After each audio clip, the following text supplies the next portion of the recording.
Hello again, everyone. This is Doc Hallaq. I'm here in my digital workshop. We're going to be working with photo and design workshop classes, teaching you a little bit about Photoshop. This is our second lesson only, and we're going to get a few more basics down before we really get in and start getting creative. One of the things that I do want to remind you as you go through the class, be sure to be looking at your textbook, going through that.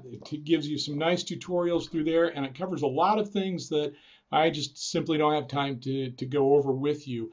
We can go over some of those things in virtual office hours, but for these presentations, I've got a few things that I want to cover, and I don't always get to everything in the book. So make sure you go through that. That's the Photoshop Classroom in a book. Nice resource for you, and there are some files that you can actually get also once you have that book. So I want to dive in today, but before we get into actually using Photoshop, let me go ahead and share my screen with you and pull up Photoshop. We're going to be working today with some adjustments of images. And these are tools that you're going to be using quite a bit as we move forward. And so I want to make sure you have comfortable feeling with these. You've got a good handle on all of this stuff. But before we dive into that, I want to show you a companion software program that comes along with Photoshop. So as we open up Photoshop, we can go up here to File at the very top, and it gives us this option called Browse in Bridge. Okay, Bridge is that program that I want to introduce you to. And what Bridge allows you to do, by the way, if you have not downloaded Bridge yet, it should prompt you at this point to go ahead and download that app. It is part of the Adobe CC package. So if you've got Photoshop and the rest of the Adobe package, you should be able to download Bridge. But what Bridge does is it is an organizational tool. It also does some photo editing, photo processing. And I'm not going to get into much of that right now. I just kind of want to introduce you to the idea of managing your files in Bridge. So within Bridge, you can go in here to all these different areas: desktop, documents, pictures. You can even drop down here into date created or other tools that will show where your photos are coming from. So for me, I store most of my photos off-site. But on my desktop, I do have a number of photos, and you can see I've got some other documents in here as well that Bridge is going to see. I can go ahead and organize my files. I can group them, can create libraries. I can create a film strip, can show it what kind of output I want. So, here's a 4-up image that I can create.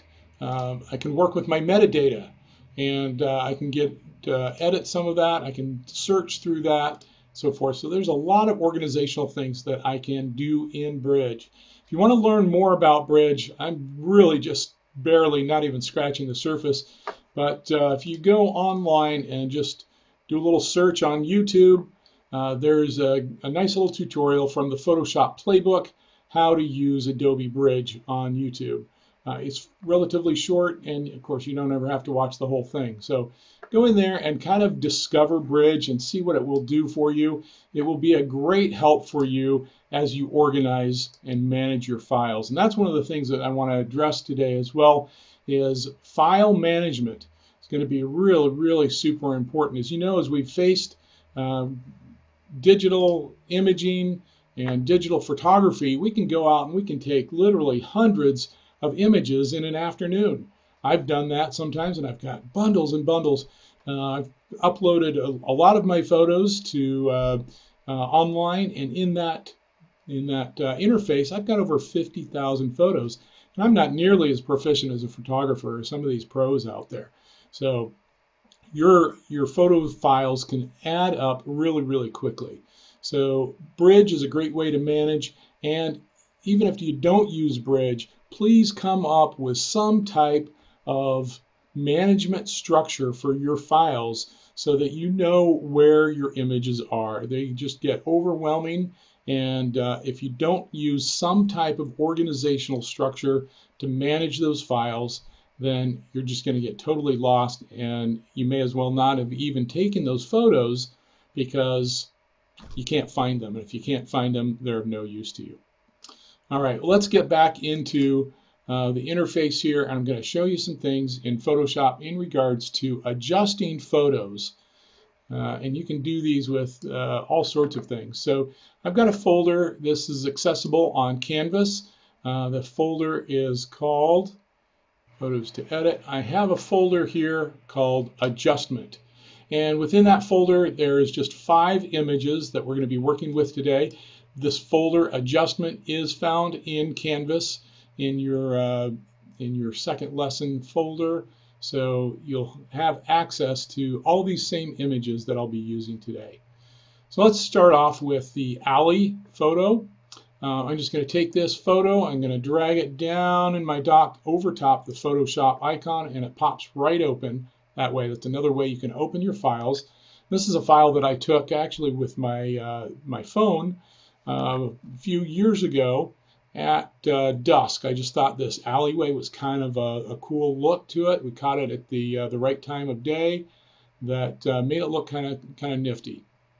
But it's going to need some adjustments to really make some of the things pop and make it look much more appealing.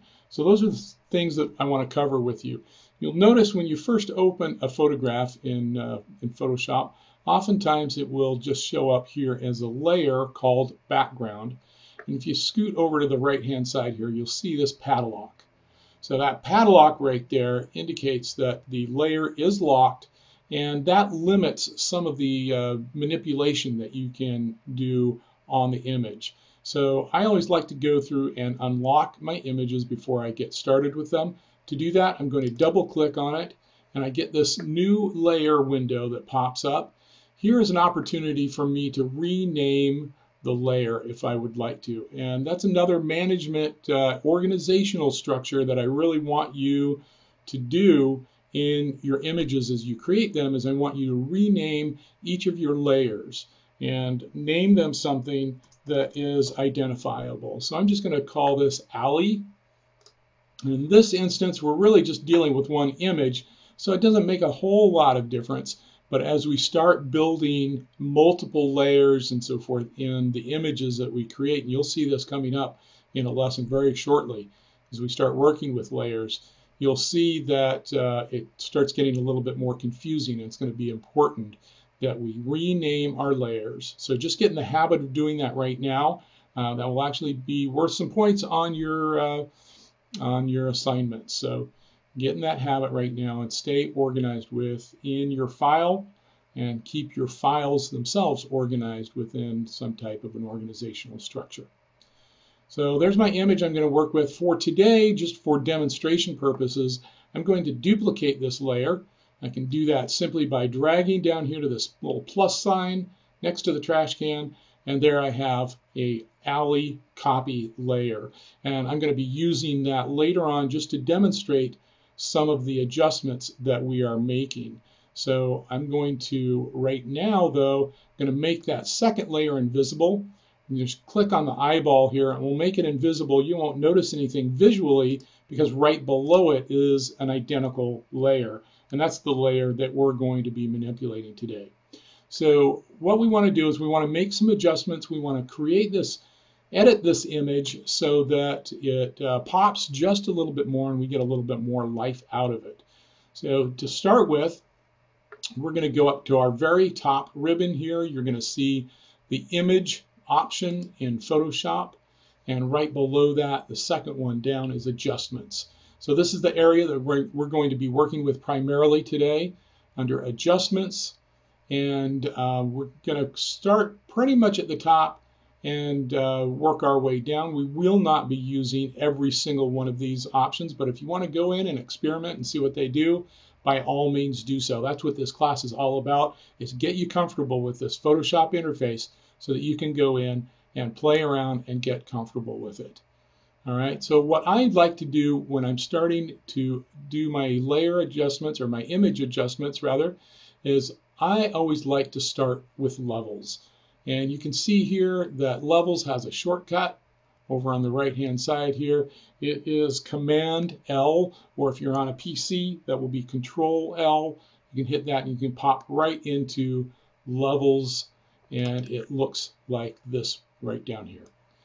Okay, so within the Levels, we can use different types of presets. Light and shadows, lighter midtones, increased contrast. We can work with all of those. We can also work within different channels. So I'm going to be working with my RGB, that stands for red, green, and blue. And you notice right here, I can actually work individually with each of those channels as well. I'm going to just be working with the RGB grouping, all three of them, because I want to see what my entire image looks like. But please, again, go in and experiment with adjusting each one of these colors individually. Okay? Where I'm going to start is this histogram right here. And what I want to do is on my image, I am going to use my Option or Alt key on the PC. I'm going to Option and click on that and hold it. And then with my mouse, I'm going to grab this little tab right down here in the lower left corner of the histogram. And I click on that. And what should happen, maybe I held it down too long, what should happen is this image right here should turn entirely white. So there it goes, just like that. It's entirely white, and what I'm going to do is I'm going to slide that little tab over to the right until I start getting colors popping through. And it doesn't take very long on this image. I'll show you another image there where we'll slide a little bit more. We're just starting to see some things sneak through. Okay, and that's good enough. We'll let go of that. And what that does is it kind of sets a starting point, or our sync point for, in this case, our blacks. And then we're going to go over to the other side and do the very same thing. This will do the same thing for our whites. And I'm going to Option, click, and my image now turns black, except in this case, I've already got some color popping through. So that tells me that there is some color information in this image clear up that high. So I'm actually not going to make any adjustment to the right-hand tab. So I'll leave that one just the way it is. The center tab right here, it will adjust your darks and lights. If I go to this may seem a little counterintuitive, if I go to the left, it lightens the image. If I go to the right, it darkens the image. Okay, I'm going to leave this image pretty much where it started, which is 1.0.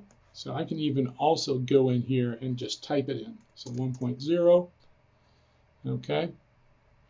And when I hit Enter, that makes that Levels window go away. Got some other adjustments that I can use here too. My output levels, adjust my darks and lights. For right now, I'm going to leave that alone. Later on, I may come back to it, but for right now, I'm just going to leave that alone. I'm just going to adjust this histogram, okay, and I'm going to click OK, and that's just one little teeny adjustment that we've made.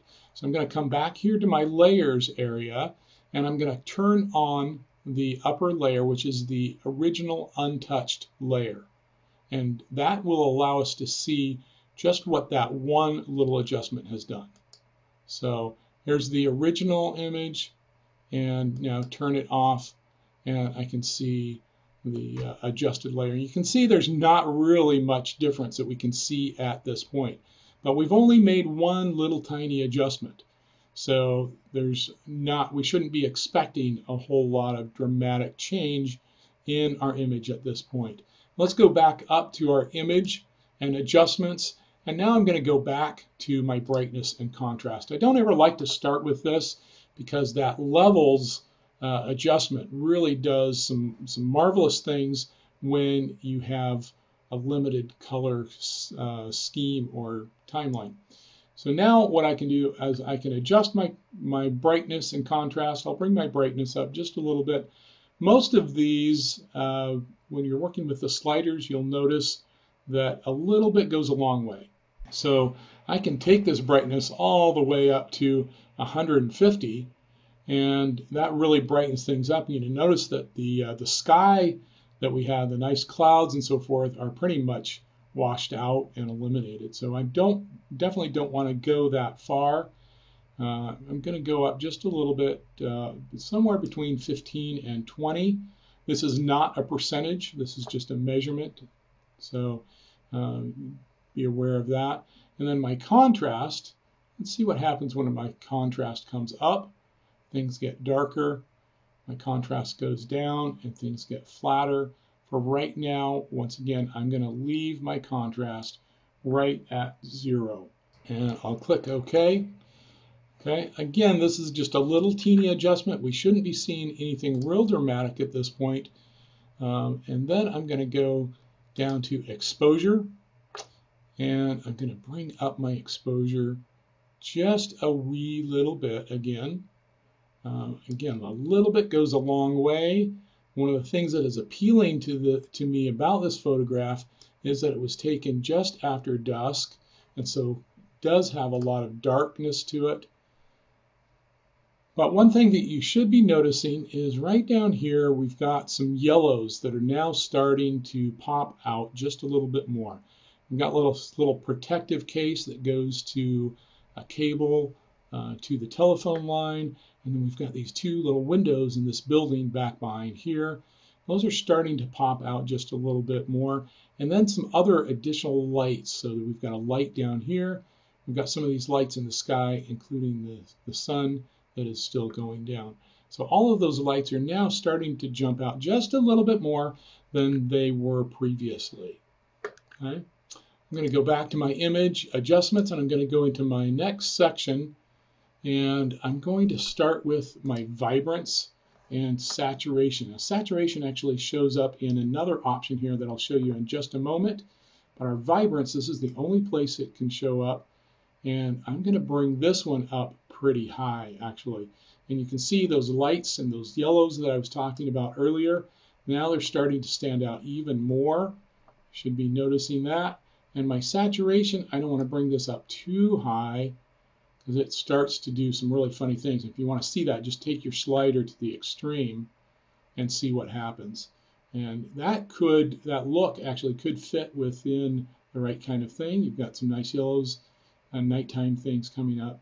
But I don't want to be quite that obvious about those. I want to be a little bit more subtle about those adjustments. So I'm going to bring my saturation up. 24 might even be a little higher than what I would normally do. But for this image, it seems to be working. So I'm okay with that. Hit OK. And now let's go back again to our layers here to take a look at what we have adjusted. So again, the alley, the lower layer, this is our adjusted layer that we're working with right now.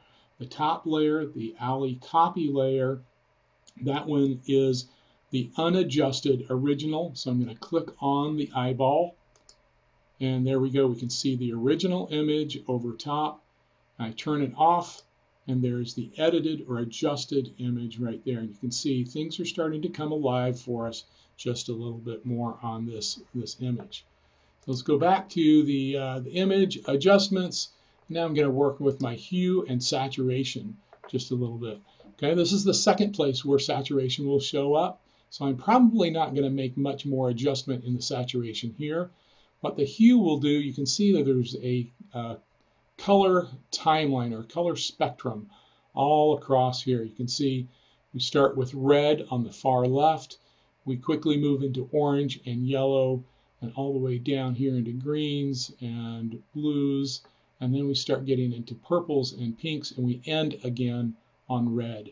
So what we're going to do here is with this tab, the slider tab, we're just going to slide that in the direction of the color that we want to accentuate within the image.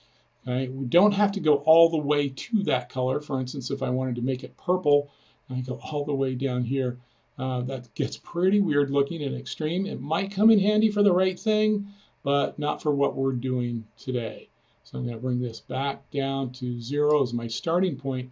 What I do want to do in this image, I notice there's a lot of blues. That's partially because of the time of day that it was taken. And so I want to slide my hue. I want to accentuate those blues. I'm going to slide my slider over to the right a bit. and bring out even more blues. Again, I'm not going to go very far. I've only gone +7, but that does bring out the blues just a little bit more. Again, my saturation for right now, I don't need to do anything more. I already adjusted saturation on the previous option there. My lightness and darkness does exactly what you might think it is. As I turn it down here towards the dark, it gets dark. As I go up light, it gets white and washed out. Okay, I'm going to leave that one again at 0 because I really don't need to adjust that. Okay, so go ahead and click OK on that. And I'm going to click on Image Adjustments once again. And now I have the option to do color balance. We've already dealt with hue, so we've made some color adjustments a little bit. But as we get into color balance, now we get a little bit more complex. So if you notice down here under Tone Balance, there are 3 different options. We've got shadows, midtones, and highlights. And then up top here, we've got our red, green, blue slider. And on the opposite side of that, cyan, magenta, yellow. So our primary colors and our secondary colors for the color mode that we are working in. All right. So I can go ahead and make those adjustments. It starts us off as a default in midtones. So I'm going to go ahead and accept that. And again, blues are what I really want to accentuate here.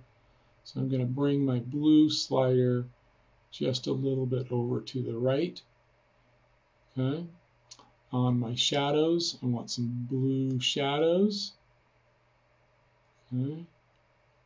But on my highlights, what I'm going to do here, remember we've got some of these lights showing up along the bottom of the alleyway and some other places. I'm going to slide my highlights over to yellow. And that's going to bring out some more of the yellow that's being caused by the lights after the sun has gone down in the city here. Okay, so that is just my blue-yellow slider. I can go in and I can do similar types of things with my red cyan and my green magenta slider. But really for this image, the primary colors that are really bold are the blues and the yellows. So that's what I'm going to be mostly concerned with in my color balance. But I can go ahead and make adjustments to a lot of different things. Again, go in and play in there for yourself, get extreme, and have a blast with that. Okay? Going to go back to my image, adjustments once again, and my next option is black and white. I want this image to be color, obviously. So I'm not going to click the black and white. If I go into the black and white, it turns it black and white, obviously. But there are some adjustments that you can make in there. Photo filter is an option that I might want to use. I have a few different filters that I can use, and I can even adjust the color on those. For right now, let's just use the default. And I'm going to come down here to a cooling filter, which is actually blue. One of the things that I discovered, though, as I was playing around with this image, preparing for this lesson, is I actually like the blue filter down here even a little bit better. So I'm going to click on the blue filter, and notice there, my blues popped up even a little bit more. If you missed them, let me show you here by what I'm going to do is I'm going to hit cancel. So right now our image has that blue filter showing on it because my preview checkbox is on so that I can see the adjustments I'm making. I'm going to hit cancel and look at the difference here. Okay.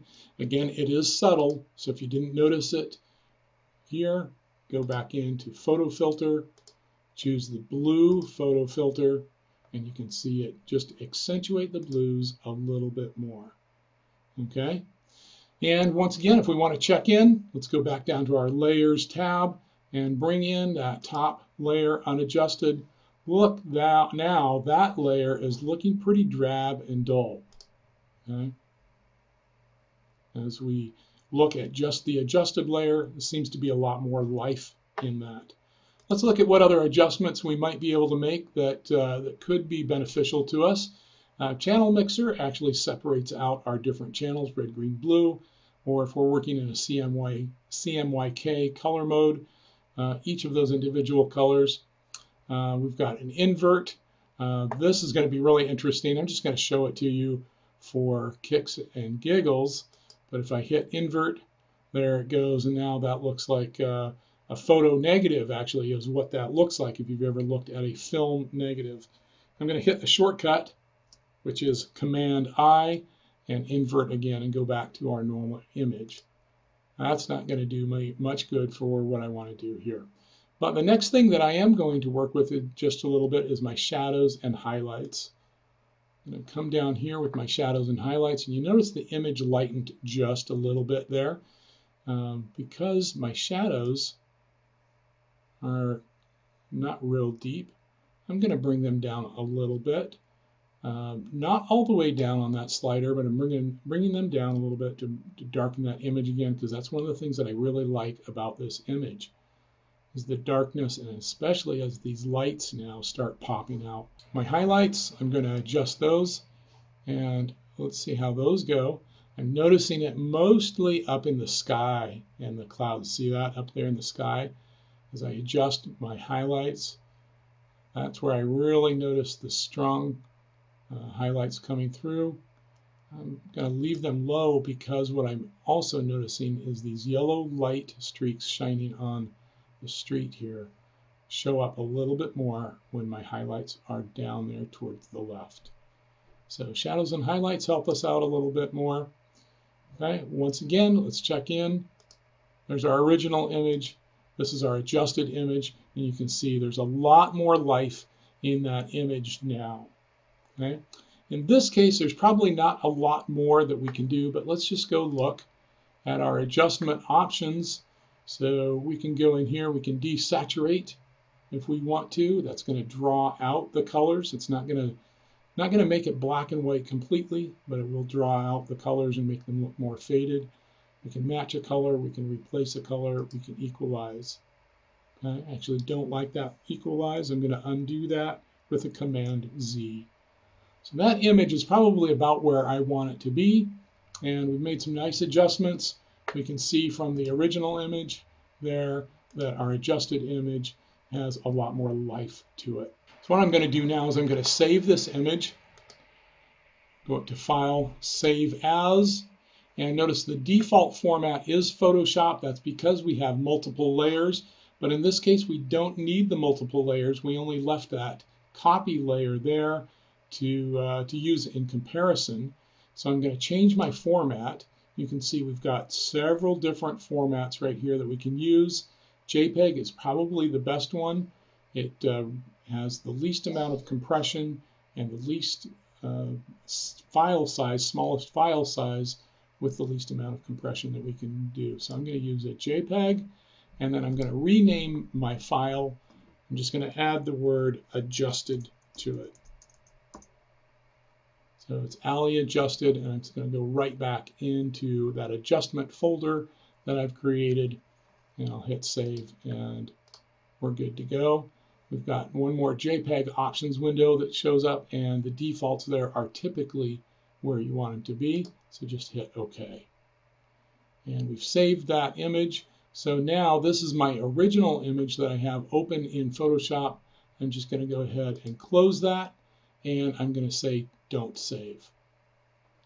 So that image we've probably spent the most amount of time on than we will on the others. But let's go in and open up this clouds image back to our adjustments folder and open up the clouds. And once again, we see the background is locked. I'm going to double click. I'm going to rename clouds. You don't have to get real creative or crazy with the layer names.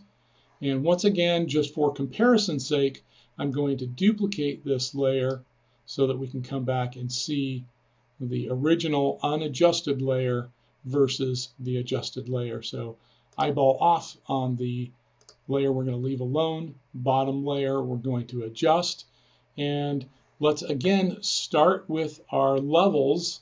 And I told you earlier that you can see some real dramatic changes in levels. Right here we can see that kind of a cone right in the middle, and on the far extremes to the left and also to the right we don't have as much color information.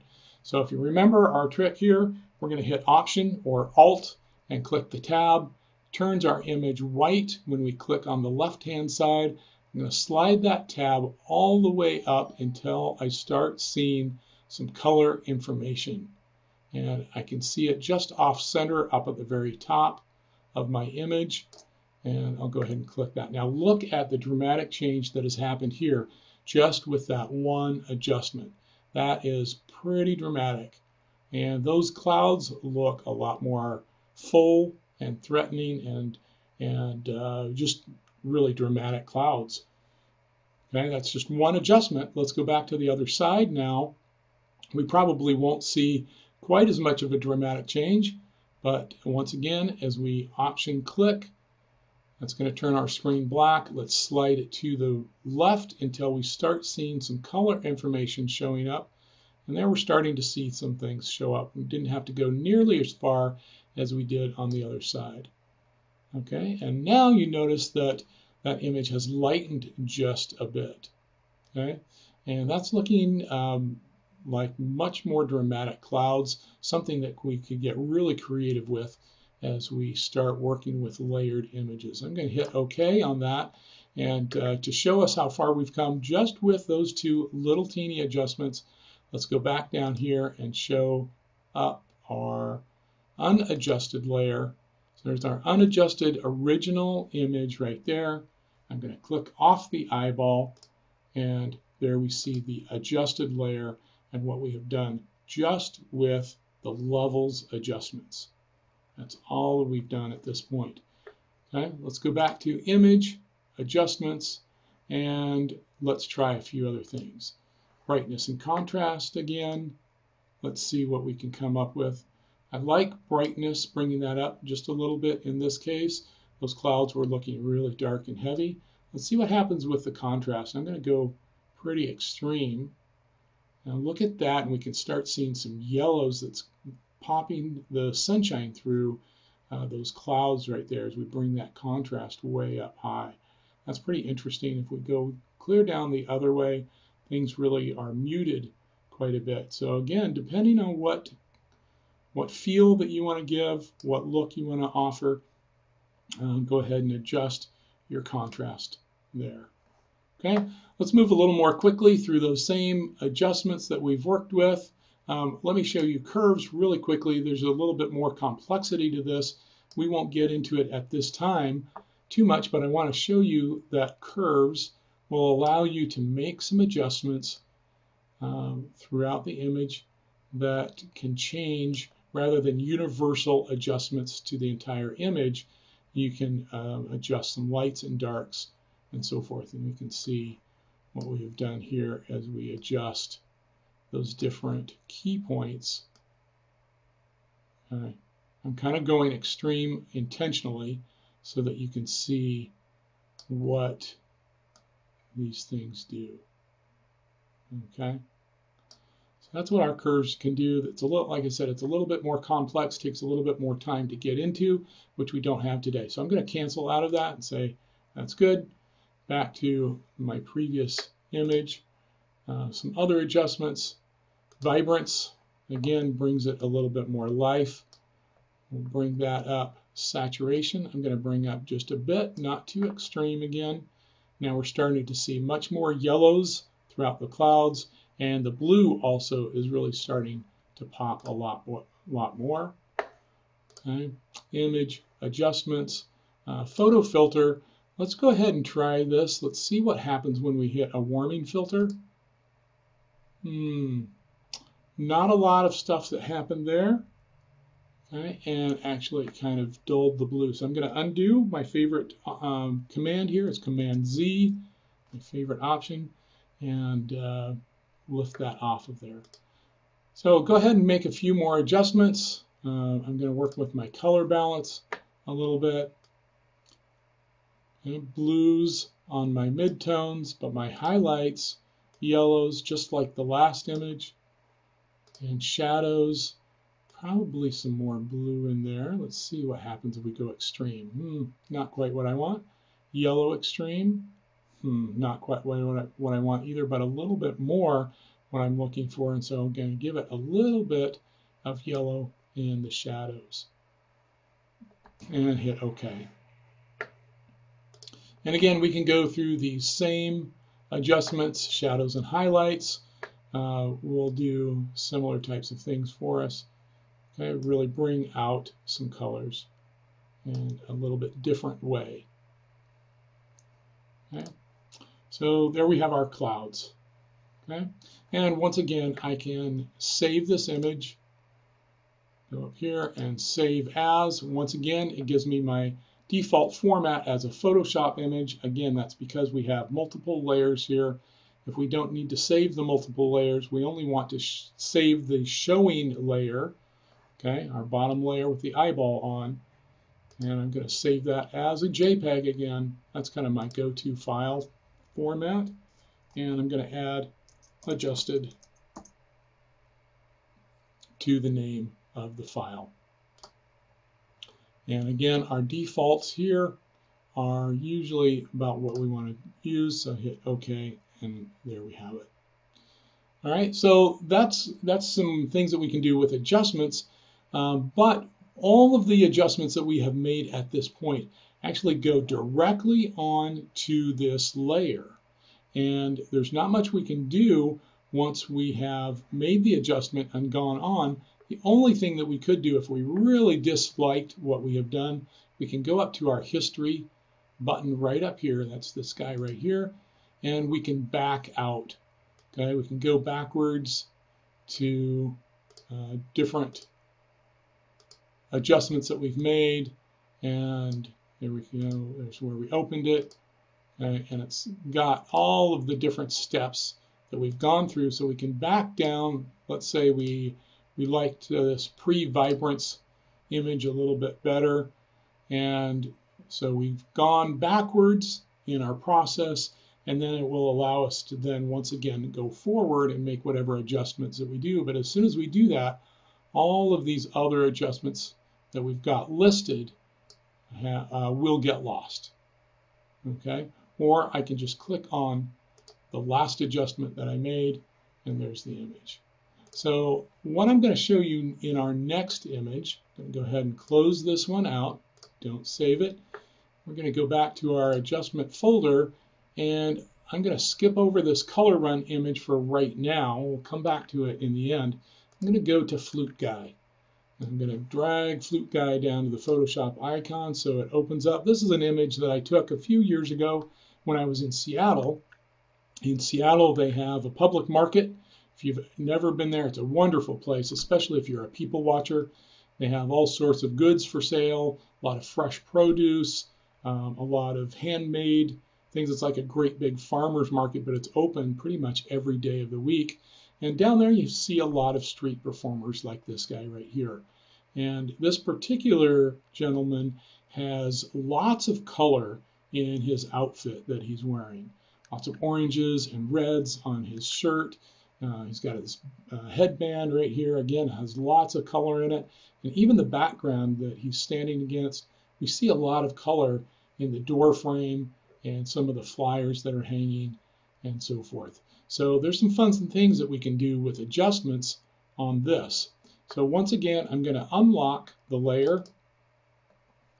I'm going to rename the layer Flute Guy and hit OK.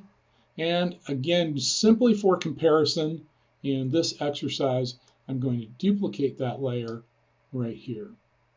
Now, what I'm going to do at this point is I'm going to show you a different way of making similar adjustments that gives you a little bit more flexibility than what we had previously. So one of the things that we like to do whenever possible is what we call non-destructive editing. Okay, destructive editing would be if we went through this image, let's say we grab our eraser tool, and the shortcut is E, and I'm going to increase the size of my eraser tool so I can actually see it. And if I went through and I erased a bunch of this stuff, okay, if I do that, then I have destructed the original image. Okay, of course I'm going to save a file, and a file that I don't touch, a copy of it, but within Photoshop, I've destructed that now, and I can't really gain that information back, except by using my Command Z or undo tool. Okay. But if I use non-destructive editing techniques, then I can see these adjustments come or go. So once again, let's go over to the right-hand side of our interface. Just above our Layers tab, you're going to see probably be looking at a Properties tab, but right next to it is an Adjustments tab. Let's click on that, and you'll see all of these different icons right here. And as you hover over them, you'll notice that many of them are ones that we've just been looking at. So first one, brightness, contrast. Second one is levels. There's our curves, exposure, vibrance, and so on and so forth. So these are many of the adjustments that we've already been working with. So let's go ahead and add an adjustment layer to our image. Just click on that, and this should look familiar. Okay, these are the same types of adjustments that we would see if we went clear up here to our image and adjustments menu. But the difference is, as we work with these, once again, Option click makes it go completely white. Okay, we'll wait until a little bit of color comes in. Option click on the right hand side, and that one's actually pretty good. We've got a nice streak of the flute that we don't want to touch there. So what this is doing is it's creating an adjustment layer.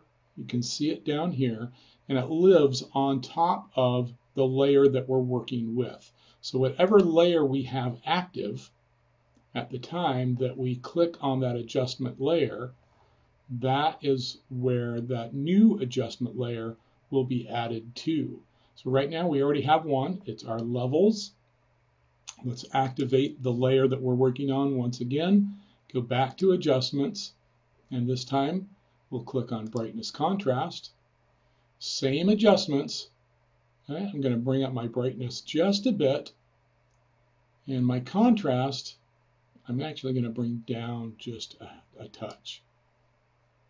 Okay, and there's another adjustment layer that has been added to our image, or stacked up on top of that image.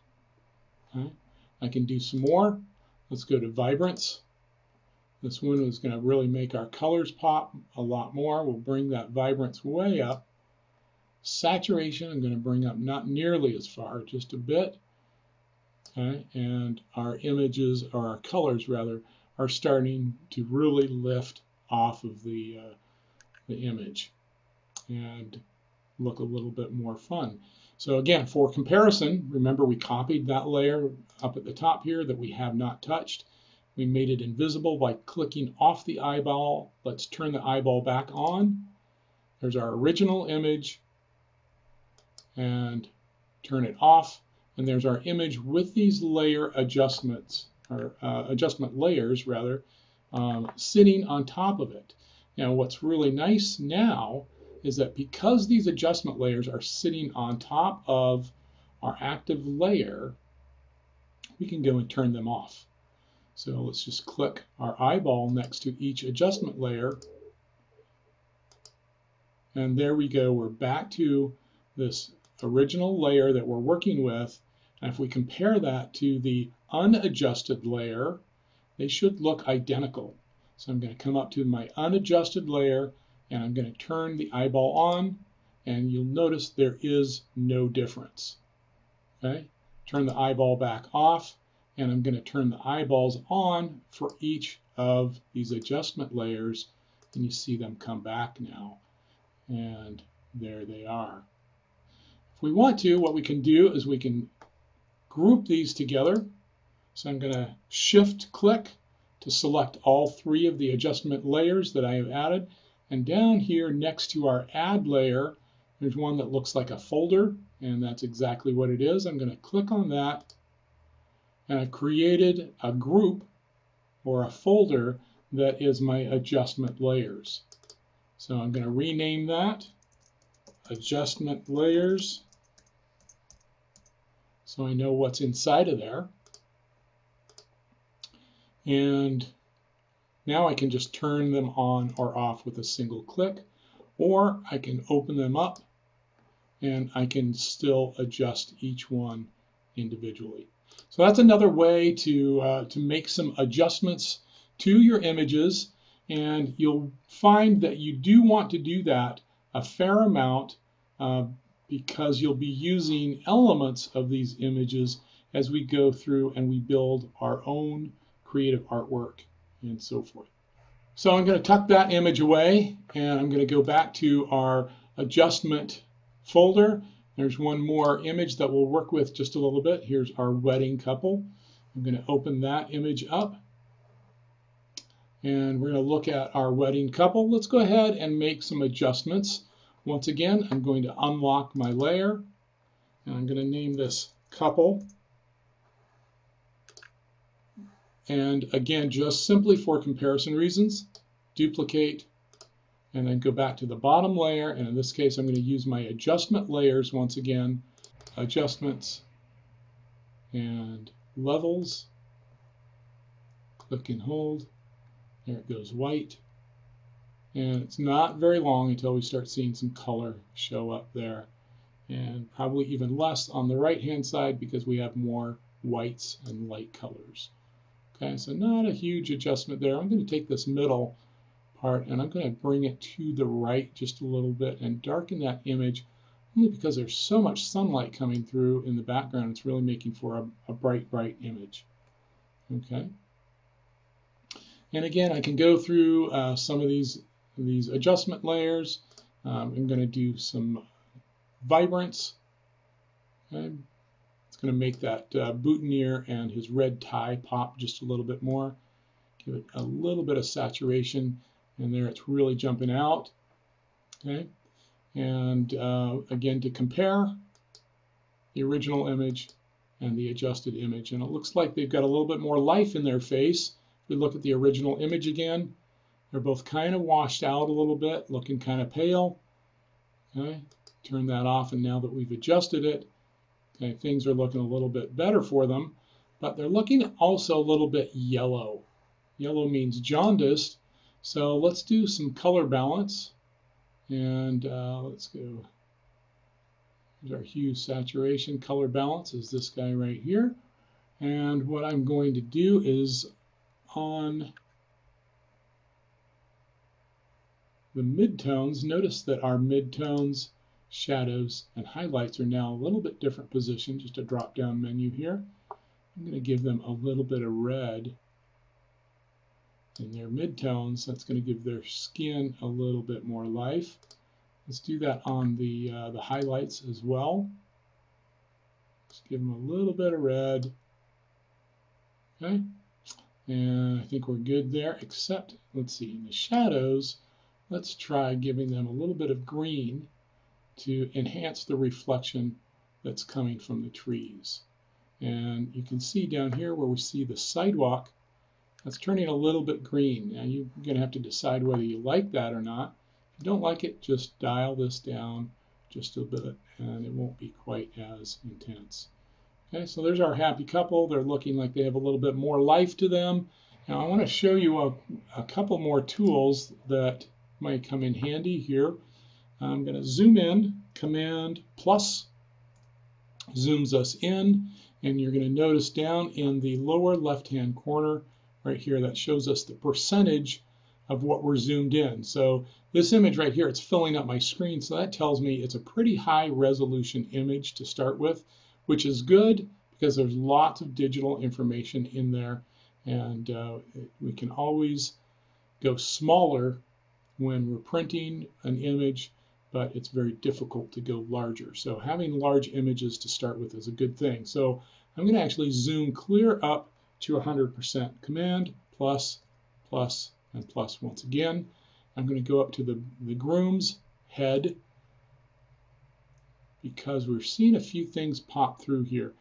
We see a little bit of sunshine that pops through the leaves here.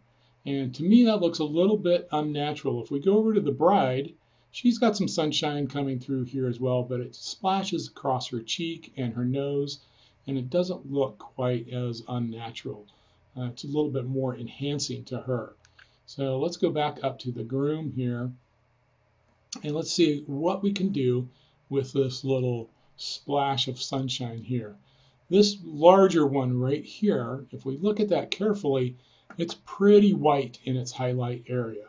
And when there's white, white, white, that means there's no color information.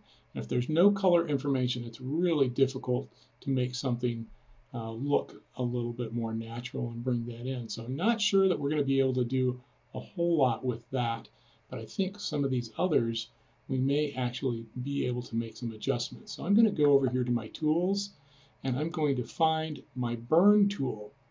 About the middle of your toolbar, see a dodge, burn, and sponge tool. I'm going to work with my burn tool just a little bit, and this actually originates from the old chemical-based dark rooms where images were developed when they came out of a camera. And if you use the burn tool, what it means is you've got an area that's been overexposed. Use the burn tool and it darkens it just a little bit. The dodge tool does the opposite. If you've got something that is underexposed, you can put that dodge tool over top of your negative and it will not get quite as dark. But we're going to use the burn tool here, and I don't want the pen tip too large. It's about right where I'm going to try it. And notice as we change our tools, I talked about this before, as we change our tools, our options up here change. This one right here is our pen tip. It's a size 20, and you can see from the icon here that it's actually quite soft around the edges. As I open that up, there's our size. I can use my slider bar to adjust that. Okay. And the next thing is the hardness. I can again use the slider bar to adjust that as I bring it all the way to the right. 100% hard is a really harsh edge. I actually like the soft edge for the work that we're going to be doing here. You can also change the different brushes. We'll get into that in a later lesson.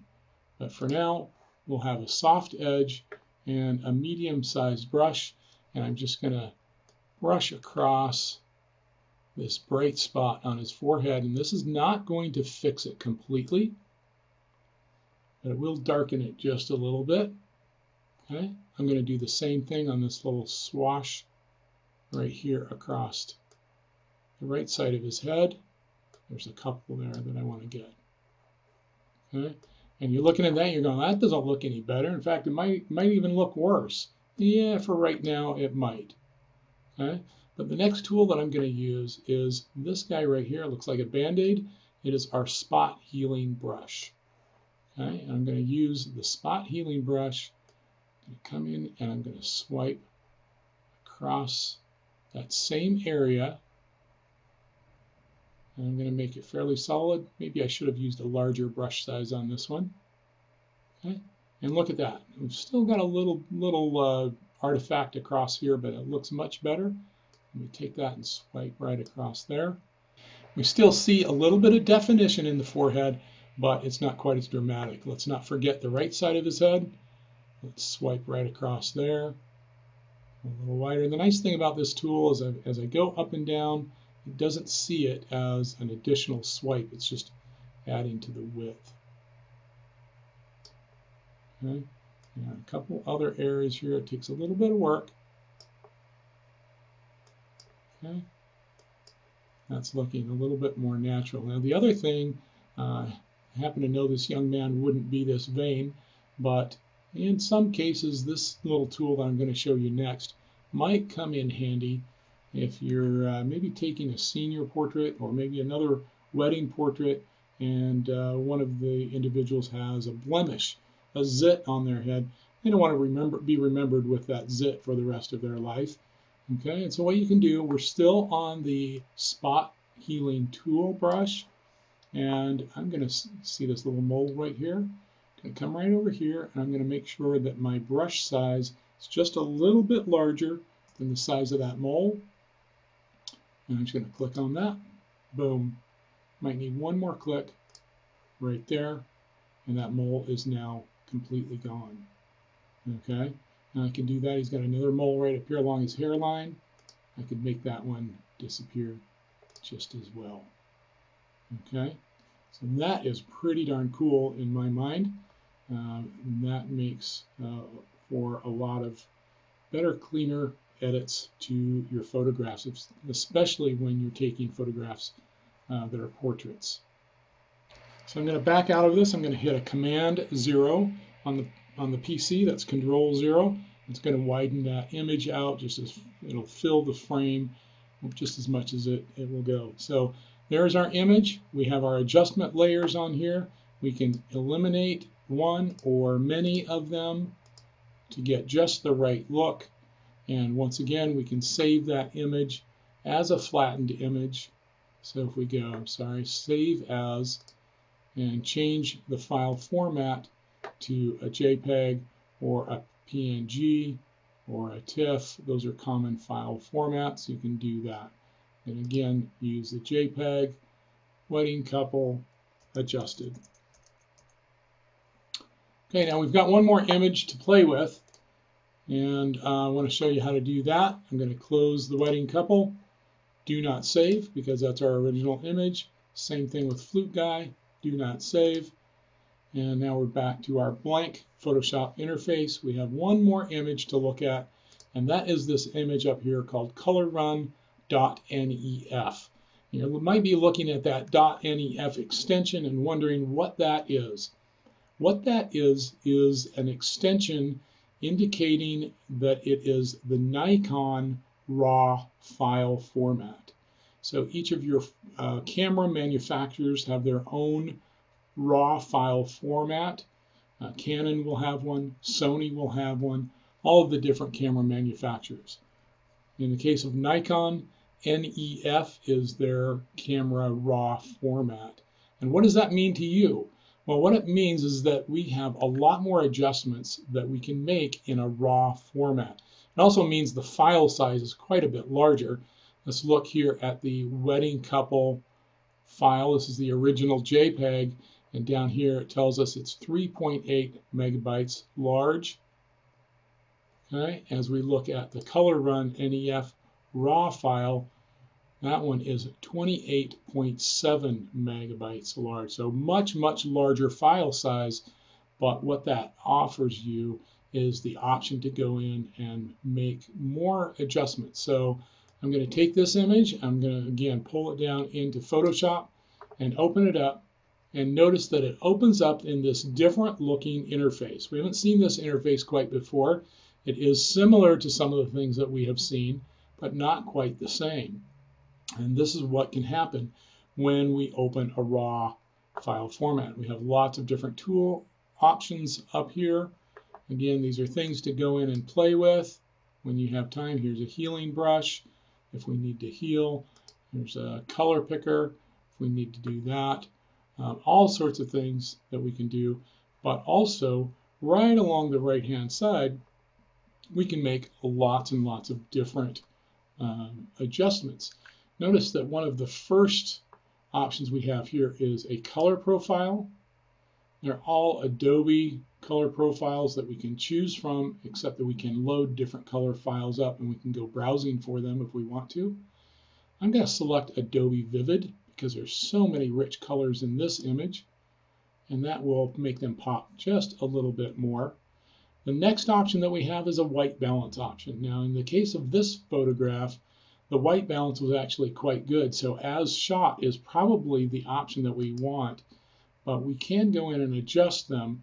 If we come down here to fluorescent, if you're unfamiliar with fluorescent lighting, it does have a bit of a green tint to it, and so if we select that one, our image brings out the greens a little bit more.